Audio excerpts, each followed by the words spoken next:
تو انسان اس کائنات کا خلاصہ ہے، اس کائنات کے اثر ہے۔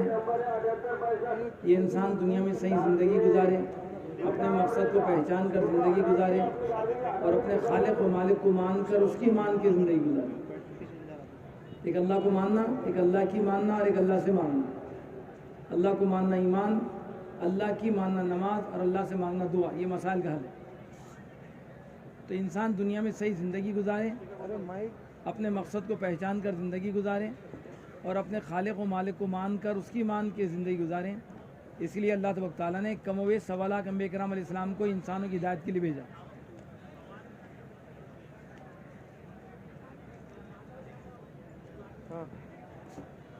کم و بیش 1.25 لاکھ انبیاء کرام علیہ السلام انسانوں کی ہدایت کے لیے آئے۔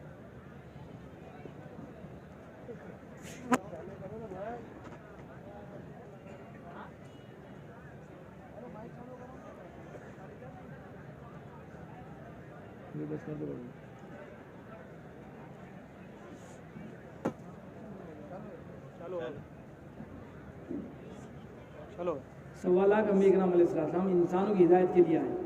تمام انبیاء کرام علیہ السلام نے انسانوں پہ محنت کی، انسانوں کے دلوں پہ محنت کی کہ ان کے دل کا رخ صحیح ہو جائے۔ انہوں نے چیزوں پہ محنت نہیں کی کہ انسان اصل ہے۔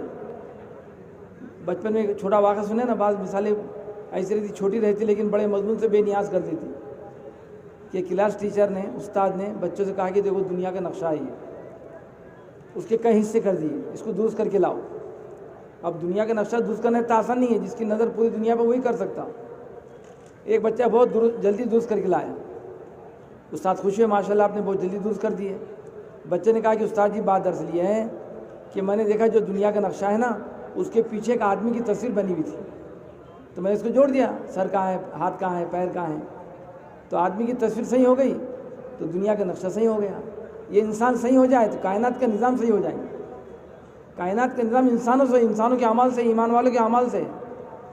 تو اللہ تعالیٰ نے انسانوں کی ہدایت کے لیے انبیاء کرام علیہ السلام کو بھیجا۔ سب نے انسانوں پہ محنت کی، انسانوں کے دلوں پہ محنت کی، سب کی محنت ایک ہی تھی۔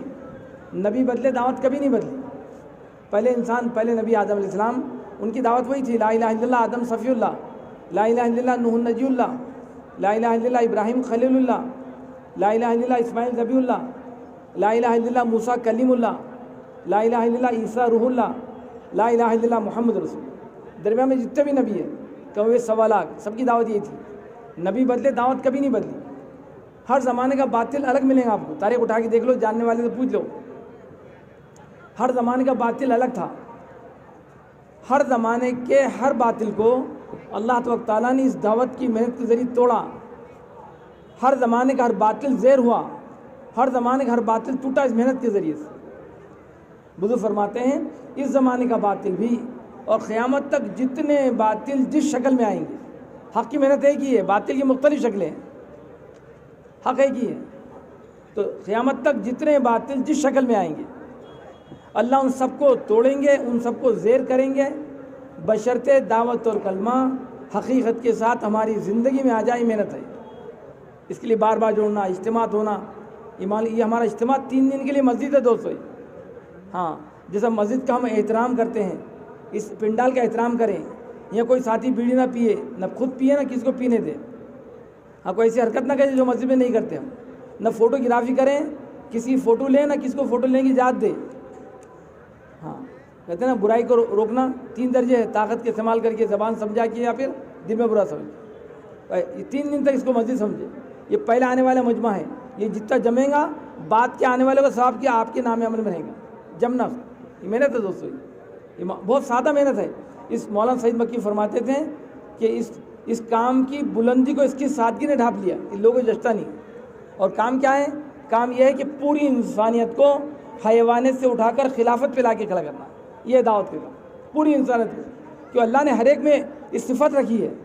اللہ نے جب تعریف کی دنیا بننے سے پہلے اور آدم علیہ السلام کی پیدائش سے پہلے، ہے نا، فضائل اعمال کے اندر، فضائل قرآن کے اندر، کہ اللہ تبارک تعالیٰ نے دنیا بننے سے پہلے سورہ یاسین کی تلاوت کی۔ جب فرشتوں نے سنا اس وقت، تو فرشتے کہہ رہے ہیں مبارک ہے امت جس پہ قرآن اتارا جائے گا۔ کون ہے وہ؟ ہم ہیں۔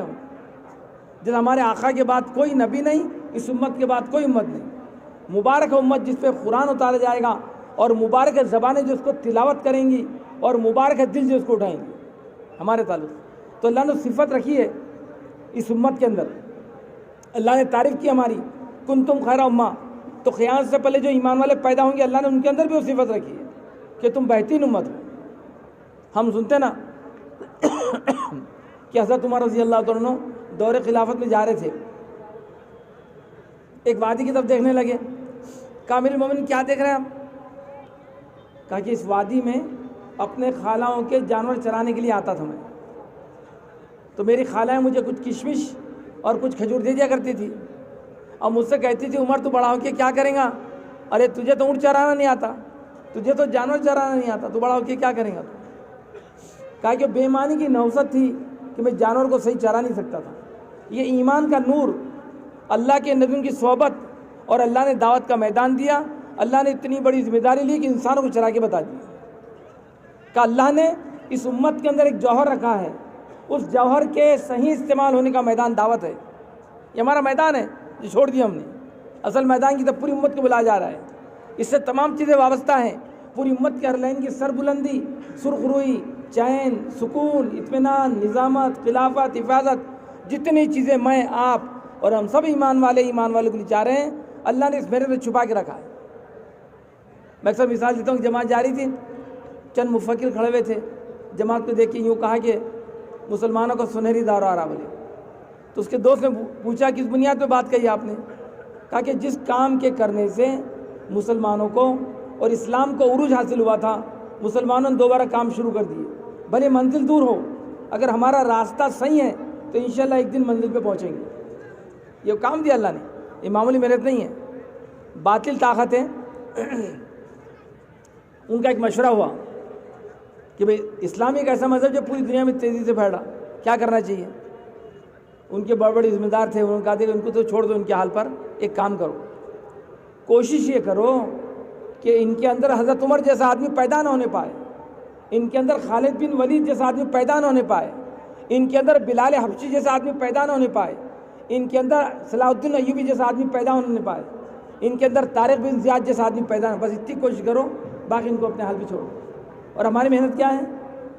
خالد بن ولید رضی اللہ عنہ نے پوچھا میدان میں ایک سپہ سالار نے، وہ پہچانتا نہیں تھا، کہا تمہارے میں خالد کون ہے؟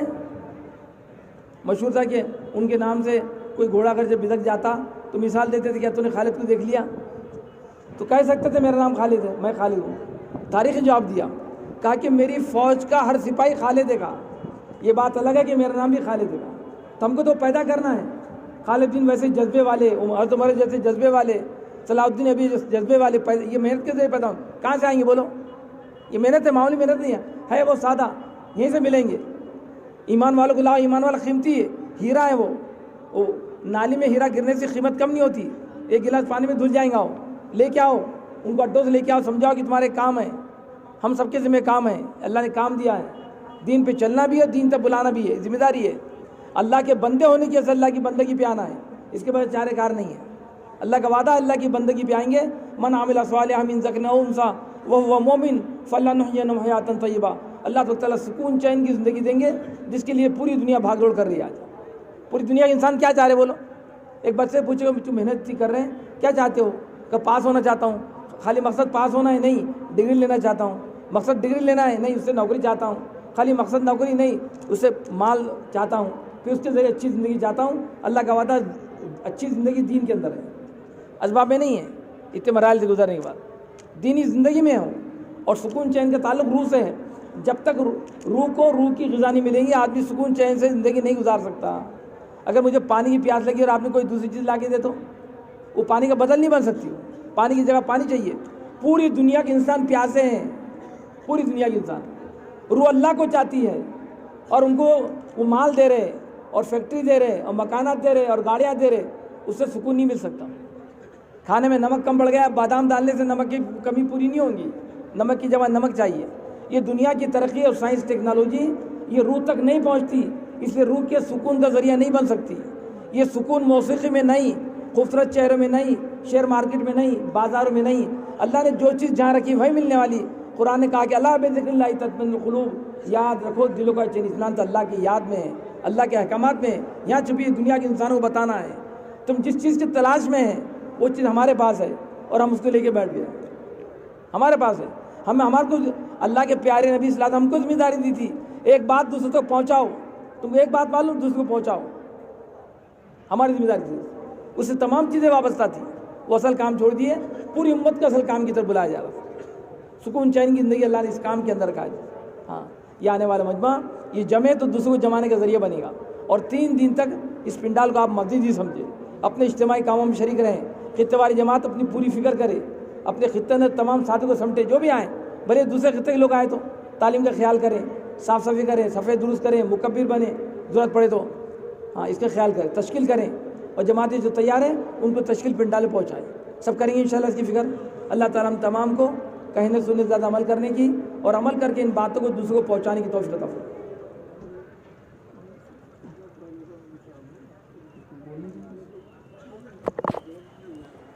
بھائی اب فون چالو ہو گئے۔